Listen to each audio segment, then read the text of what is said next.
What's up everyone, OJ here, welcome back to another video, and today we're going to be talking about if the Nintendo Switch can continue its dominance into 2022, because right now the sales, the video games, a lot of stuff are kind of off the charts, and some have wondered if the Nintendo Switch is getting a little bit too long in the tooth. Will it be able to keep up the momentum going into next year? So we're going to talk about all of that today, but before we do, please make sure you hit that like button and also subscribe if you enjoy daily video game content and also live streams, and click that notification bell to get my videos first. Now let's go ahead and hop into this here, guys, because this is a very interesting discussion in my opinion.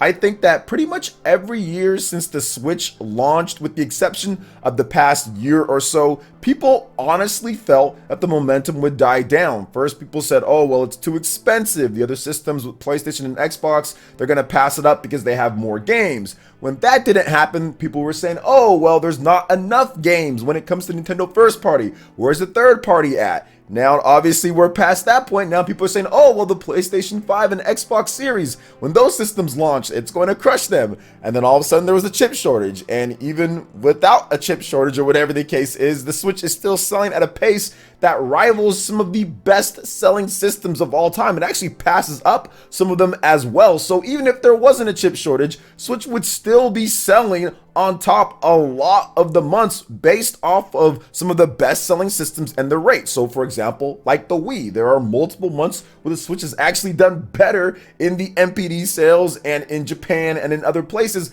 than the Wii. And we all know that the Wii was a huge, big selling system, over 101 million units in about 5 years time or so, because sales fell off like a rock after the Wii U came out, and not because people were buying the Wii U a lot. So I do think that each time a challenge has arisen from like people saying certain things, the Switch has kind of came up and said, well, wait a minute, no, we're here to stay. But now the next challenge is here. Can the Nintendo Switch, which is getting old at this point, can it keep that momentum into 2022 based off of what we know at this point? Well, I'll say this, 2021, in my opinion, has low-key been one of the best years for the Nintendo Switch when it comes to exclusive content. There are so many different console exclusive games from first party and third party wise. Now, they're not the biggest franchises out there. They're not the blockbusterist of blockbustery of games and everything. And they're still missing quite a number of the bigger third party stuff that's coming out. So for example, like the new Battlefield game or the new Call of Duty game or things along that nature.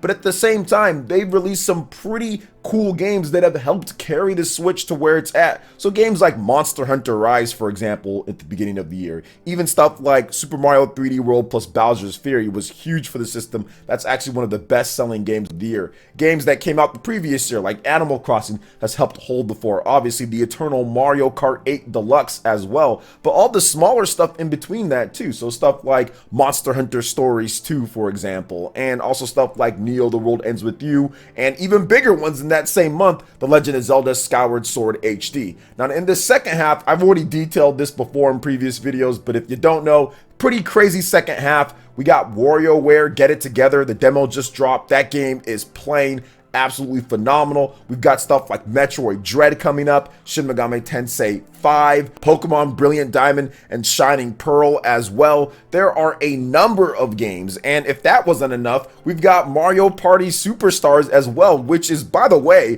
one of the best selling games on the system with the Mario Party, Super Mario Party, that is on the Switch. That game exploded in terms of popularity. Now you have a game with Mario Party Superstars that's probably going to be a lot better, have all the features that the previous game had as well, plus all the classics, or a lot of the classics that people loved and grew up with. I think that Mario Party Superstars is going to be a super mega hit for the Nintendo Switch, and people are kind of sleeping on that one in the grander scope, or more like the hardcore base. I think the casuals are going to be eating that one up for quite some time. So what's going on with next year though? We know that this year is a lock. There's going to be some great sales. It's going to do really well. Nintendo has games every single month. But what about next year? Well, the momentum for next year is interesting because while we have 2022 release year windows. We don't have any dates yet, which will be cleared up maybe at a big Nintendo Direct this September, which I made a video on recently, or maybe at other Directs early in the year like we've gotten in most of the years. But I do think that the lineup that we know of right now is pretty strong, first party wise, and a few third party games as well. Starting off, obviously, we have Splatoon 3 that was announced a while back now at the beginning of this year, and people are like, oh, wait a minute, hold up, Splatoon 3? You guys are going to announce that even though it's next year? And I think that pretty much they wanted to say, hey, this is the last year of Splatoon 2 for the most part, you know, then get into Splatoon 3 as well. But that's going to be a huge game. I think that that game is actually going to show huge growth over what we got from Splatoon 1 to Splatoon 2. I think that there was a lot of changes from the first game to the second game, good changes. They added a lot of content. I think that Splatoon 2 is very good, but what you can see with Splatoon 3 is the fact that they actually put in the money in terms of the graphical capabilities. You can tell that this game had more of a development budget, more of a development time, and I think that it's going to be far better when it comes to the single player and when it comes to multiplayer aspects when Splatoon 3 drops next year. So that's going to be a big one. Splatoon is a huge franchise. It's a 12 million plus unit seller.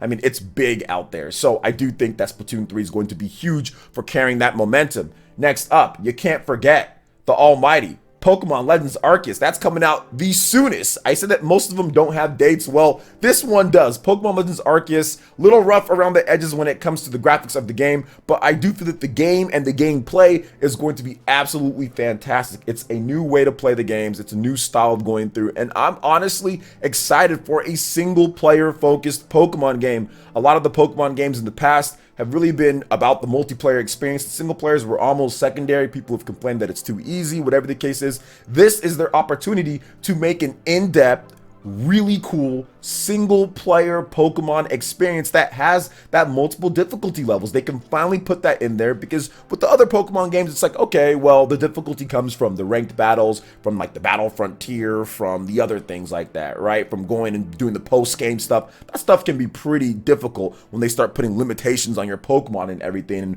what you have to enter into, and of course the online multiplayer as well. But this time they can make a single player experience crafted to where it is for that difficulty. It is for that single player experience and not a tutorial on how to play Pokemon, which essentially the previous Pokemon games, or not all of them, but a lot of them were just that. So that's got me extremely excited, especially when I'm seeing the player having to be able to dodge Pokemon attacks and move around and they're possessed. That type of stuff just gets me super excited. So I think that's going to be a huge momentum shift, just starting out the year strong in 2022. And then after that, this is a smaller end game, but it's still an exclusive and third party wise, Project Triangle Strategy. I mean, this is a game that I feel is going to get another demo. I think they're going to get another demo. It's going to play even better than before, and it gives us some variety, right? It gives us some variety, and it gives us something in between the next Fire Emblem game for strategy RPG fans out there. People have been wanting Final Fantasy Tactics. This might be the spiritual successor to what they've been doing. Obviously, it's more Fire Emblem and everything, but it does seem very good. It does seem very good, and the story seems like it's going to have so much replay value to go through and do different decisions and recruit different ones and just do all sorts of stuff. So I'm very excited for Project Triangle Strategy. I think that game is going to be a fantastic 90+ rated type of game.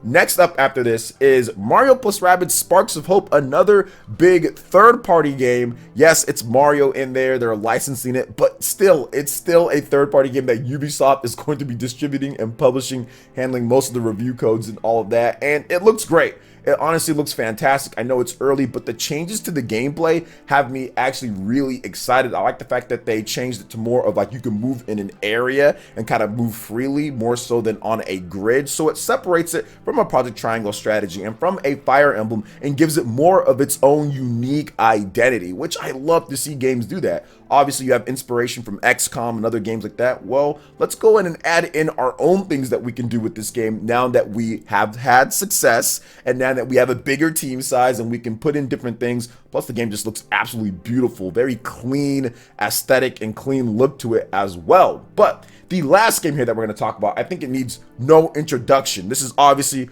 going to be a massive game for Nintendo, and The Legend of Zelda Breath of the Wild 2. I mean, the sequel to The Legend of Zelda Breath of the Wild, you cannot mention 2022 without mentioning this game. And remember, guys, we are going over games that have already been confirmed for 2022, so we're not talking about unannounced games or games that were rumored or games that don't have a release date or anything like that. We're just talking about the stuff that we do know of. Now, obviously there's going to be more, but this is the game.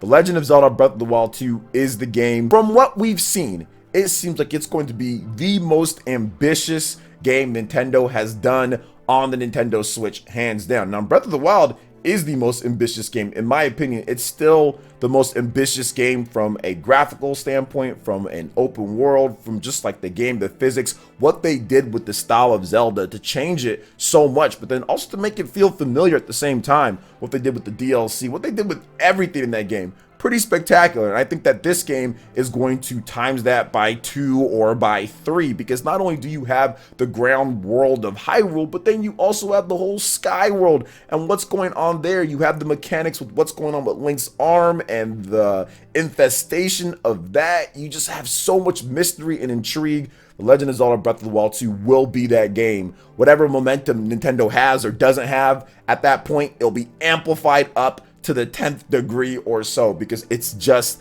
that good. People are just that excited, and Legend of Zelda Breath of the Wild, the original, was that big system seller that people are still buying to this day. The NPD charts, it's been, 4+ years at this point. NPD charts, Japanese sales charts, pretty much around the world, Legend of Zelda Breath of the Wild is still a top seller. Amazon sales charts, this is the game that defines the Nintendo Switch, and now you have that big sequel coming out, improving on pretty much every aspect, or at least I think it's going to improve on that. That is going to be something that not only captures whatever momentum they might not have at any point, but will accelerate it as well. So I do think in 2022, Nintendo does keep that dominance regardless of what the other systems do. And it's not like it's going to be dominant over the other systems, is that it's still just going to be doing extremely well and keep their momentum that it does have. So I can see maybe complete dominance, because we're already seeing that in Japan when it comes down to it. So I guess it's just going to be even more. But I do feel that when it comes to just worldwide, this is enough that we even know of, and there's a bunch of stuff that we don't know about for Nintendo to keep that momentum and that dominance in terms of how they've been selling and pass up the Wii. I think it's going to pass it up this year and get closer to some of the other, in terms of the best selling systems of all time, just inch closer and closer to that Nintendo DS, in addition to the PlayStation 2. But those are my thoughts on this, guys. What do you think about it? Let me know in the comment section below. All right, guys, that wraps it up for this video here. Check out the links in the description. I've got a Twitter page. Go and give me a follow on there. Stay up to date on all the latest gaming news and information. Also, make sure you like, comment, and subscribe, and share this video if you can. Thank you so much for watching, and we'll catch you for the next one. Peace.